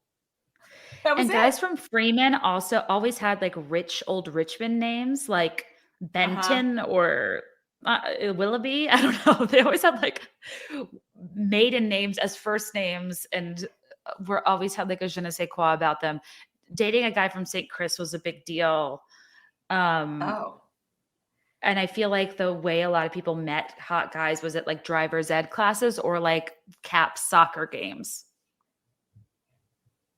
Cap soccer games. That's an interesting. But that I think was with your soccer crowd. Like not All my friends everybody went. played soccer but me. Right. Yeah. That was tough. But you could run around the lake, so it was cool. That's true. Well, and also, did I tell you that on the podcast in passing, I said like, when I did driver's ed, my instructor, it was like Thanksgiving or something, and remember you had to be like 16 in 3 months.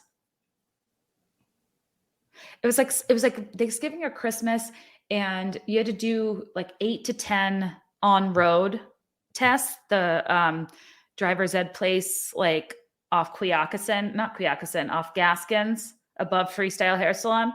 Did you go there? Oh. No, I went. No, but I know which You one you're were talking went to about. the high school one? Yes, I did it in the summer. Oh, you loved summer gym. No, I didn't love What it, was but it was that my way called? of getting. It was just summer school, so we'd have like But it was called like 6 or. something about summer gym, like had a name. Oh, really?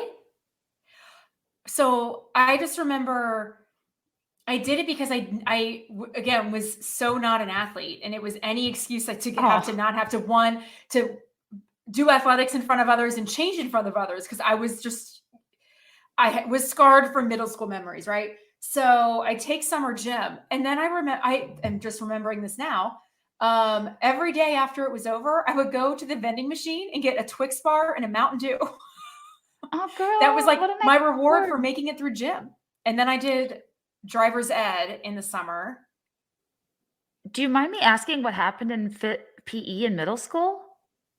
Just changing in the locker room because I was more developed Oh, at a younger Kelly, age. Oh no, it's just so I always just felt self-conscious, and so I you didn't want to do literally that in high went to school. summer school Uh-huh. just to not change in front of other girls? Mm-hmm. Kelly, bless your heart. I mean, I didn't like It's that cool. either. I've never been like a naked person with friends, but also the girls in my grade were so wild. Remember they sent that letter home Oh saying we had yeah, to start wearing underwear in you gym had to wear class because underwear. people didn't want DPLs. To be in It's so 7th grade and sad. worried about doing like jumping jacks and being like, "Ugh, but I have a VPL," is sad, but also I hear you and I see you, and I'm sorry you had that experience. I Oh no. remember doing a lot of I remember even learning from you a lot of like tricks of the trade where you can, change your bra or shirt without ever taking off a shirt. Mm-hmm. There's a Yeah. lot of workarounds you can do. But Oh, yeah, it lots is of kind of workarounds that eventually I interesting. learned. But when you're young, and just, it wasn't, it's not like anybody was body shaming me. It was just my own, when you're in middle school, people are curious and they stare, and it just is what it just is what it is. I just was always so self-conscious. However, I'm sure what also played a big part in that was the fact that I know I'm not athletic, and there's no reason for me to be taking gym during the day. So there we go. Do you remember orienteering? Do I? Setting up all those cones out back at Bird? I was I was like, dying when you what said that. was that? We had archery. We had Yeah. like all those different stations, and the station I hated the most was you had to run a mile. And I was like, no. After all that compass work. After all of that, you had to go run the mile. Do you remember that? Oh, orienteering was the bane of my existence because it was a lot of physical effort. And I normally like an escape room, like a true treasure hunt, but it wasn't Yes. the same. I think compasses are weird and finicky and ineffective. I really think that you and I should go on Amazing Race, because I think between our love for running, for direction, for For knowing sitting in a multiple middle seat. languages, I wouldn't. Yeah. Oh my God. You know what? I just thought of, and I might cut this out because I don't know if this is bad, but I think my intentions were good. I have this weird memory of having in middle school, we had a foreign exchange student from Russia come to our PE Mhm. class. And they dressed in a very European manner with like skinny jeans and kind of androgynous clothing. And I have this memory of like our gym teacher not knowing whether to tell them to go to like the girls or boys locker room. And I remember worrying about this kid Okay, this is so Huh. strange. I'm piecing this together now, but and this is like such an elaborate lie in the name of not hurting somebody's feelings. I didn't want to upset them. So I suggested that we pretend that there was a survey. And I went to the computer and we typed out a survey saying, like, for science class, I'm asking, what's your favorite candy bar? And then the second question was, are you a male or a female? And we collected answers for the entire class just so I could get his answer because I was worried that if somebody it was a guy, but he spoke no English, and I felt really bad. Wait, And so you took it upon yourself to create a survey and had the entire class take it? Yeah. No, I like literally remember. Oh my Is that gosh. bad? No, because I mean, you were coming from a good place and you were just trying to help figure out, like, I just were you remember in being cahoots like, with the teacher? I don't remember, but I remember this kid literally. There wasn't. I remember feeling so bad because the language barrier was like, even pronouns weren't on the table. I mean, Russian is Yeah. very different from English, and like, but I don't. But then how would he have taken it a written? We must have used symbols. Anyways, I need to regress through that because I have a really distinct memory of concocting a small market research survey to get information when I was worried about hurting this guy's feelings. And I remember what he looked like. And it's interesting. Anyway, I don't know if that's Would bad, Morgan but remember? Could you text them? She's my fact checker. Text her. I'm curious now. Yeah, because on that episode where I was like, I have a vague memory of somebody telling us she was a lesbian, and then I got called to the principal's office for the first and only time in my life for spreading that rumor. And then the person who was the lesbian came to the office and said, yeah, I like girls. And they were like, oh. I was like, yeah, I wasn't gossiping. She just told me, and she's married to a woman now. And I think back on that, like, the assumption was, oh, you can't say that about somebody. And I'm like, no, but she told me, and I'm just being honest. And then I asked Morgan, and she was like, oh, I was patient zero. Like, Morgan was the one that started it. That's right. And so it got traced. Everyone got called in the office until they said who told them she was a lesbian. And I was number 2 and Morgan was number 1. And I'm always so satisfied when people fact check my stories because I'm like, I could have been dreaming. Right. Like, did I make it? Like, yeah. Or just like accidentally like elaborate over the years of like what happened. Yeah. Right. I mean, Kelly, but I'll let you go. There's so many. Like, this person told her friends that her cousin was an extra on a Limp Bizkit video. I mean, why? It's just so specific. The things you'll do though to make like that you think are cool that will make you be cool in other people's eyes. But then, like, what if they actually asked you to bring it to fruition? You know, that's where you get caught up. That's always where you get caught up, Kelly. And these, like, I don't think, I know I say this every time, but I genuinely don't know if I've ever had this many responses. And I hope if anything, it gives, oh my gosh, you'll appreciate this. Maddie Murphy told everyone The Rookie was about her dad. Is it not? I forget about that movie. That was such a good movie. I liked Rookie of the Year, but I've never seen The Rookie. Oh yeah, Rookie of the Year. Yes. Henry Rutabaga, Rowan Gardner. Uh-huh. I liked A League of Their Own. I liked Angels in the Outfield, and I liked Rookie of the Year. And those are the only sports movies I identified with besides Little Giants, which was cute. I told my teacher my dad was a pro baseball player because he played softball in his free time. A lot of people lying about having mono. I actually did have mono, but it sounded like a cooler disease than it was because it was like the kissing disease, but I got it from volleyball. Yeah, you were out of school for over a month, right? It was like bad. Like, I almost want to say it was like 2 months. Like you were just really sick. But also in retrospect, I think I had a lot of anxiety and I didn't know what to do about it. Oh, I mean, I'll let you go. Well, no, I was just going to say, I hope it comforts parents that, like, if their kids are doing weird stuff, we all did it. So that actually might be an interesting follow-up question. Like, what lies have your kids told that you found out about? I guarantee you they're not as concerning as like this person telling their teacher they were in the CIA in their basement, had a crawl space that led to a secret bunker. Well, this person lied about being related to Clay Aiken. Like, why? Why would you pick him? That's funny. I think the cousins are like the perfect crime because they're the perfect random person to say did something or was related to somebody. I do feel like I used to talk about us having a lot of cousins a lot, like as if we were all best friends. It was like a fun fact. Like it was like a fun fact. I have a million cousins and like we hang out all the time. Meanwhile, we saw them like once a year because like whenever we go to Ohio.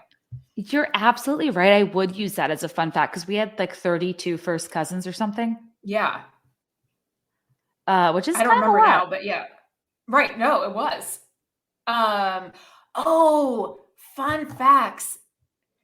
Like, what are some fun facts that you would use about yourself or even as adults, like for icebreakers, you know? Oh, you do I always use the ice maker. Ice maker, yeah. I do that as a joke because it's usually during an icebreaker. Right. Which is funny. I feel like I have a few other token ones that I'm now losing. Or like if it's like two truths and a lie, I'll be like, my grandpa invented the ice maker. I played on a national volleyball team. Or like, you know, because I'm not that athletic, but I did play on a national volleyball team. You did. What are yours? That's what I'm trying to think of now. Well, I started doing icebreakers are terrible. I know. I used to be like, I'm allergic to raw fruits and vegetables just because it was like a weird. Or like born in California. I think I would do born in California. Yeah, but I always. I used to say I've ridden an elephant and a camel, but never a horse. Oh, that's a good because of discovery. Because of the church.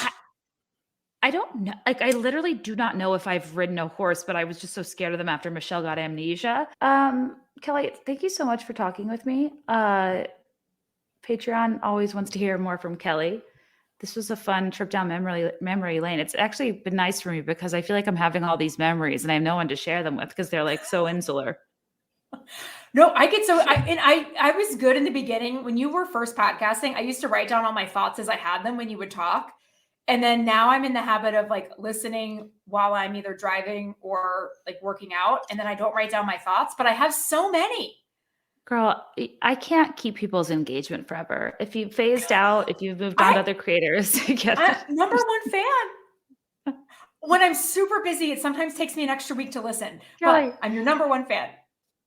That's a part of our pitch is like, people might not listen the first week, but they do eventually. And when they do in full. It's like people wait to have like a thing. Wait, can I say, or should I not say this? What Casey went back to listen to old episodes that she missed like right when she had her son. And she heard you say the name of your former English teacher. Oh, that's right. And it was a specific name. And for some reason in her head, she's like, that's like so specific in the off chance. And then come to find out, she nannied for the grandkids of your English teacher, which is so wild. When you told me that, I was like in the height of a deadline. And I was like, I don't think I really processed that, but that is really crazy because she's like one of the best that I had talked with enough on the internet to know who she was, that when you moved to San Diego, I was like, you guys should connect. I hadn't met her. And then when I visited you, we all hung out together. And now you guys are good friends. And turns out she nannied for the son of my favorite English teacher that I guess I mentioned in a podcast because she was so like important to my life's trajectory. Yeah. Isn't that wild? It's nannied so in San Diego. Yeah. Mary Bruner. I mean, this is more insular than that. I'm actually surprised I even said the name, but maybe I wanted to give her credit. Yeah. That's what you said. You were like, hey, shout out. Thank you for like never expecting, I'm sure, her to hear it. So how crazy that she realizes this and then sends the clip so that I think she could hear, I don't have a lot of formative teachers. I feel like you do with like Coach Axe and stuff, but like I remember Mary Bruner, which is kind of sweet now talking about it because I'm writing a book, but like I just remember her being like, you're a really good writer. Like you're talented. You've got something, like keep at it. And just not everybody says that to you. And my sophomore year, controversial, there was this guy I had a huge crush on. This is, oh my God, I can't believe I did this. I just remembered. I went out of my way and made up a scheduling conflict to demote myself from honors English to regular English because I wanted to have 7th period with a boy, which is crazy because English was the only thing that I belonged in honors for. Oh my God. And then I think the next year I had to hard sell. AP. I was an AP English was my senior year. That's the only AP exam I got a 5 on because you could write an essay. Oh, okay. But I had to like work my ass off to get myself back in the honor system for English because I'd been honors that whole time. And then I was like, oh, sorry, no, can't do it this year. How'd it work out with your crush? Was it worth it? We never dated, but I do remember thinking this is considerably easier. Less reading. Honors is a weird thing too when you think about it. I know. I was like categorizing kids by smarts. And I was not, I shouldn't have been. I was almost never in honors math or science. And yeah, I mean, I've talked about before on the podcast, like it was formative when my best friends all got put in tag, talented and gifted in 5th grade, and I did not. And it's not that they don't deserve the recognition. It's just that I don't know that I needed to know that I wasn't. I know it's such an interesting thing because I understand the need for leveling, like in order to grow. So that's a conversation that I want no part of in terms of like solving it because I don't know what the right answer is. I think it's semantics, honestly. I think talented, gifted. It's just like let's talented and just like rub it in with gifted, like. Well, as your older, talented, and gifted sister, but not really. That was an honors English freshman year. If you recall, I think we've talked about it, right? The viewing of the birds. Oh, Tippi Hendren. And the bird nest. I came across Mom loves it. A craft. I forgot that she gave it to me. I think she brought it like at Thanksgiving or something. And I immediately put it like in my pantry. I was cleaning out my pantry this week. And I found the laminated article, and I was like, did it traumatize you, Kel? Yes, I thought it was cool. No, this is not a mom. Don't worry, but like I already wasn't having a good freshman year, as you know, and I won't go into. So this just was like icing on the cake where we were watching the birds. I feel like I've told this, so I don't want to be repetitive. But our English class we read the birds. I think I don't repeat myself literally all the time. Talk for 2 hours a week. That's fine. I know, but I'm just like, people don't need to hear it twice. For me, not you.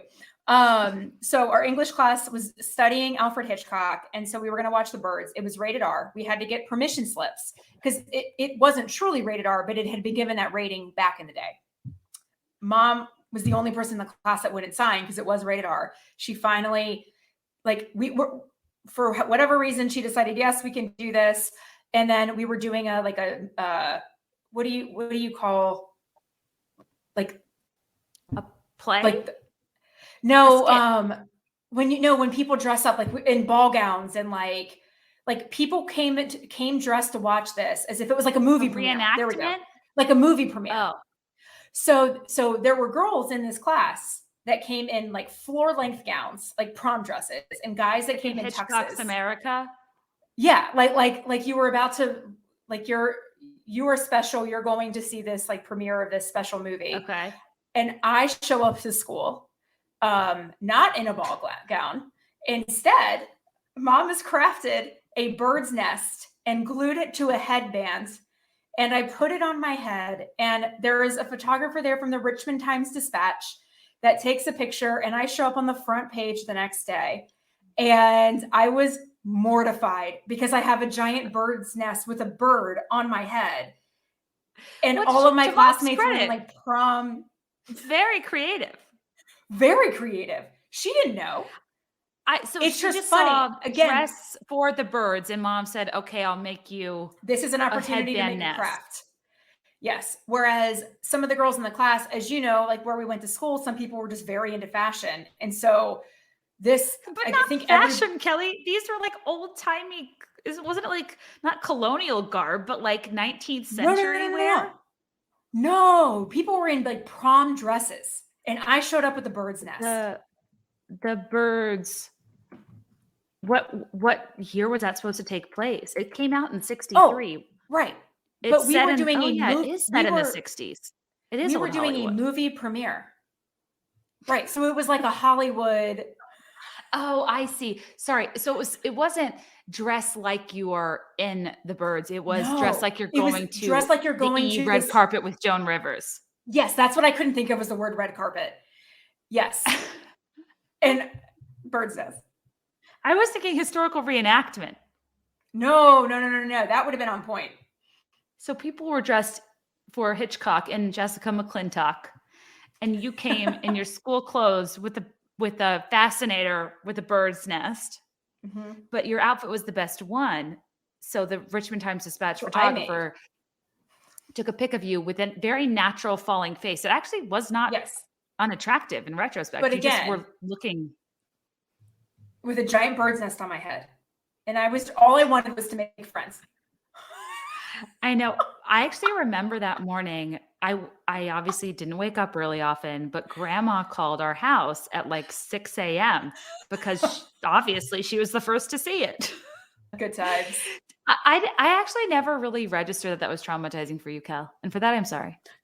No. And I don't want, and maybe you should cut it out because I don't want Mom to feel bad. It's not, it was just like. Mom knows it was campy. Like that was the point. But like, it was just funny. In hindsight, it's hysterical. Yes. So you were cosplaying Tippi Hedren in Hitchcock's The Birds, right? And then, 20 years later, young Kate Kennedy would be in a bathroom stall at a wedding, and her nose would bleed hitting a towel rack, and she would emerge from the bathroom to be faced with one Dakota Johnson, Tippi Hedren's granddaughter, daughter of Melanie Griffith. Third generation Hollywood actress, and things would come full circle where she comforted me in my time of need. Circle. Oh my gosh, I forgot about that. But then my like paper vindication, remember, because again, Mom, we love you and like thank you for pushing us to do creative things. But Mom was the reason I am where I am today is because my mom supported and appreciated my poetry. But I submitted it to the Richmond Times-Dispatch poetry contest when I was 13 in 7th grade, not realizing they'd published the poems. So I woke up one morning and my poem about inner beauty was in the Richmond Times-Dispatch, which was basically something I wrote to myself because I didn't feel pretty.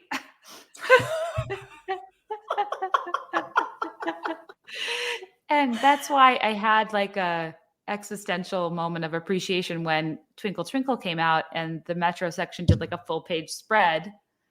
And and in my ultimate full circle moment of vindication, they highlighted a quote where I said, "Poetry was my youth soccer."